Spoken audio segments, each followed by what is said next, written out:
अनुसार प्रत्येक वर्ष जेठ 15 गते सरकारले आगामी आर्थिक वर्षको बजेट सार्वजनिक गर्नुपर्छ। यही संवैधानिक व्यवस्था अनुसार सरकारले बिहिबार आर्थिक वर्ष 2082-83 को बजेट ल्याउन लागेको छ। तर यो बजेट राजनीतिक अन्यल र संसद अवरोधको पृष्ठभूमिमा ल्याउन लागेको छ, जुन निकै चिन्ताजनक अवस्था हो। गृहमन्त्री रमेश लेखकको राजीनामाको माग गर्दै प्रमुख प्रतिपक्षी दलहरूले संसद अवरुद्ध गर्दै आएका छन्। यद्यपि बजेट प्रस्तुतिलाई राष्ट्रिय आवश्यकता ठानी उनीहरूले अवरोध नगर्ने निर्णय लिएका छन्, जुन राजनीतिक परिपक्वताको सन्देश हो।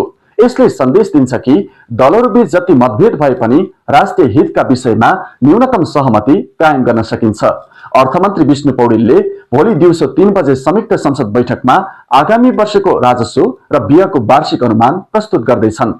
तर यो बजेट घोषणाले मात्र समस्याको समाधान हुँदैन, त्यसको प्रभावकारी कार्यान्वयन झन महत्त्वपूर्ण हुन्छ। अघिल्ला बजेटहरूमा देखिएको कार्यान्वयनको कमजोरी, बजेटको पूर्ण विनियोजन र खर्च गर्न नसकिएको रकम जस्ता समस्याहरू यसपटक दोहोरिनु हुँदैन। बजेटले महँगी नियन्त्रण, युवालाई रोजगारी, कृषिमा उत्पादन, शिक्षा र स्वास्थ्यमा पहुँच र सार्वजनिक सेवामा गुणस्तर दिन सक्नुपर्छ।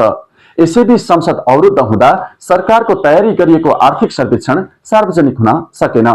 जनताले बजेटबाट धेरै अपेक्षा गरेका छन्, विशेष गरी रोजगारी, आधारभूत सेवा, भौतिक पूर्वाधार, महँगी नियन्त्रण र सामाजिक सुरक्षाका क्षेत्रमा असर देखिने कार्यक्रमको खोजी गरिएको छ।